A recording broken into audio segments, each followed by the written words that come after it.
एक लड़की पैट्रिका जो कि एक एयरलाइन में एज अ कैबिन क्रू काम कर रही थी, उसे तमाम लोग अनलकी कहते थे और ये खुद भी अपने आप को अनलकी समझती थी क्योंकि जॉब के पहले दिन ही जिस जहाज में इसकी ड्यूटी लगी थी उस जहाज की इमरजेंसी लैंडिंग करवाना पड़ गई क्योंकि उसमें एक ऐसा अल्कोहलिक शख्स मौजूद था जिसने कुछ नामुनासिब हरकत कर दी थी और फौरन से पहले पायलट को डिसाइड करना पड़ा कि अब इमरजेंसी लैंडिंग की ज़रूरत है। जॉब के दूसरे दिन उस जहाज के ऊपर बिजली गिर गई और जॉब के तीसरे दिन दोबारा जहाज की इमरजेंसी लैंडिंग करवाना पड़ गई। ये वो लड़की थी कि ये जिसे भी इंटरव्यू के लिए ऑल द बेस्ट कहती वो शख्स अपने इंटरव्यू में फेल हो जाता। ये अपने रिलेशनशिप्स में भी कामयाब नहीं थी और ये अपने आप को कोसती रहती कि मैं नहायत ही अनलकी हूँ। डॉक्टर रिचर्ड वाइजमैन ने सोचा कि क्यों कुछ लोग अनलकी और लकी होते हैं, क्यों कुछ लोगों के साथ हमेशा अच्छा हो रहा होता है और कुछ लोगों के साथ हमेशा ही बुरा हो रहा होता है। उन्होंने 10 साल की रिसर्च की और इस रिसर्च में उन्होंने 400 लोगों को इन्वॉल्व किया, यानी 400 लकी और अनलकी लोग।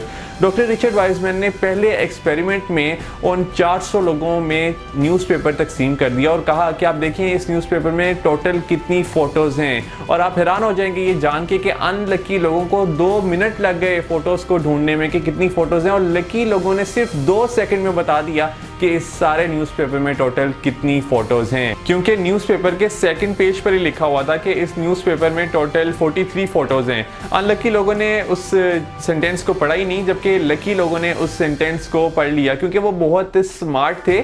उन्होंने हर चीज़ को बहुत बारीकी से देखा और उन्होंने स्मार्ट वर्क से काम लिया, जबकि अनलकी लोगों ने ऐसा बिल्कुल भी नहीं किया क्योंकि वो बहुत लेज़ी थे, वो बहुत टेंस थे, बहुत स्ट्रेस थे, वो अपनी सोचों में गुम थे और उन्होंने इस काम को एज अ बोरिंग काम लिया। उन्होंने सोचा कि बस हम अपने सर से गुजार देंगे ये काम करके, जबकि जो लकी लोग थे उन्होंने इस काम को बड़ा इंटरेस्टिंग फाइंड आउट किया और उन्होंने पूरे दिल से इस टास्क को परफॉर्म किया।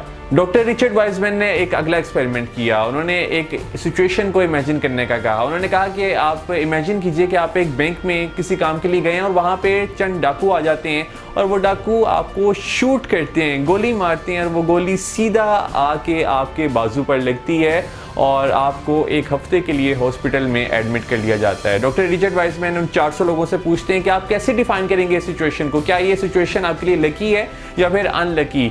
जो 400 लोगों में से लोग अनलकी थे उन्होंने कहा कि ऑब्वियसली ये सिचुएशन हमारे लिए अनलकी है क्योंकि हम मर भी सकते थे इससे, जबकि जो लोग लकी थे उन्होंने कहा कि सिचुएशन हमारे लिए लकी है क्योंकि वो गोली हमारे बाजू पर लगी, हमारे सर पर भी वो गोली लग सकती थी। और उन्होंने कहा कि ये तो अपॉर्चुनिटी है बेसिकली छुट्टियां करने के हवाले से भी, क्योंकि हम हॉस्पिटल में एडमिट हो गए और हमें अपने काम पर नहीं जाना पड़ा। देखिए एक सेंस ऑफ ह्यूमर का इस्तेमाल करके लकी लोगों ने अपने लिए उस सिचुएशन को फिजिबल बना लिया, पॉजिटिव बना लिया। यही चीज़ हमें ओलंपिक्स में देखने को मिलती है। हमें लगता है कि जो शख्स 3rd पोजीशन हासिल कर रहा है वो इतना खुश नहीं होगा जितना कि वो शख्स जो कि 2nd पोजीशन हासिल कर रहा है जिसे सिल्वर मेडल मिल रहा है, जबकि टोटली इसका ऑपोजिट होता है। रिसर्चेस बताती हैं कि वो एथलीट्स जो कि 3rd पोजीशन हासिल करते हैं वो अपने आप को ये कह रहे होते हैं कि अगर हम ज़रा सी और मेहनत ना करते तो हम ये 3rd पोजीशन हासिल ना कर पाते, और वो एथलीट्स जो कि 2nd पोजीशन हासिल करते हैं वो अपने आप को कोस रहे होते हैं कि काश हमने थोड़ी सी और मेहनत कर ली होती और हम फर्स्ट आ चुके होते, यानी उनमें ग्रेटफुलनेस नहीं होती। तो डॉक्टर रिचर्ड वाइजमैन के इस सेकंड एक्सपेरिमेंट से हम ये कंक्लूड करते हैं कि जो लकी लोग होते हैं वो हर बैड सिचुएशन को गुड सिचुएशन में चेंज करने की सलाहियत रखते हैं। तीसरा बड़ा डिफरेंस लकी और अनलकी लोगों में ये होता है कि लकी लोग गट फीलिंग को एक्नॉलेज करते हैं, अपनी इनर वॉइस को सुनते हैं, जबकि अनलकी लोग अपनी गट फीलिंग की बिल्कुल भी परवाह नहीं करते। आपने ये चीज़ नोट की होगी कि जब भी आप किसी शख्स से मिलते हैं तो आपको पता चल जाता है कि दूसरा शख्स कैसा है, क्योंकि आपको उससे या तो पॉजिटिव वाइब आ रही होती है या फिर नेगेटिव वाइब आ रही होती है, और जिससे आपको नेगेटिव वाइब आ रही होती है चाहे उस शख्स की कितनी अच्छी स्माइल ही क्यों ना हो, आपको पता चल जाता है कि इसके दिल में क्या चल रहा है। तो लकी लोग इस चीज़ को बहुत अहमियत देते हैं, जबकि अनलकी लोग अक्सर गट फीलिंग को इग्नोर कर देते हैं, जिसकी वजह से वो बहुत बड़ा नुकसान उठाते हैं।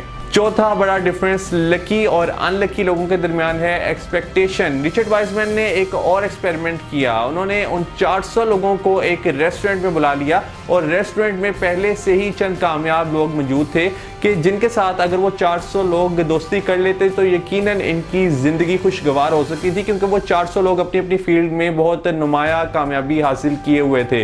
रिचर्ड वाइसमैन ने एक और काम भी ये भी किया कि उन्होंने रास्ते में $500 भी रख दिए। उन्होंने फिर फाइंड आउट किया कि जो लोग लकी थे उन्होंने रेस्टोरेंट की तरफ आते हुए उन $500 को भी पिक किया और रेस्टोरेंट में जाके उन्होंने उन कामयाब लोगों के साथ दोस्ती भी कर ली, जबकि अनलकी लोगों ने $500 को भी इग्नोर कर दिया और रेस्टोरेंट में जाके उन्होंने कोई बातचीत भी नहीं की। और अनलकी लोगों ने ये तक कहा कि ये हमारा टाइम वेस्ट हुआ है, इससे हमें कोई भी फ़ायदा नहीं हुआ। ये देखिए कि कितना ज़्यादा डिफरेंस है लकी और अनलकी लोगों में। मेरा मानना यह है कि लक का ताल्लुक आपके हाथ की लकीरों के साथ नहीं है, इसका ताल्लुक इन 4 प्रिंसिपल्स के साथ है। अगर आप भी लकी होना चाहते हैं तो आपको भी इन 4 प्रिंसिपल्स के ऊपर अमल करना होगा जिनके ऊपर लकी लोग अमल करते हैं। अनलकी लोगों वाले प्रिंसिपल्स आपने नहीं अपनाने। और अगर आप इन 4 प्रिंसिपल्स को मास्टर कर लेते हैं तो आप अपनी ज़िंदगी में पॉजिटिव डिफरेंस देखेंगे। All the best.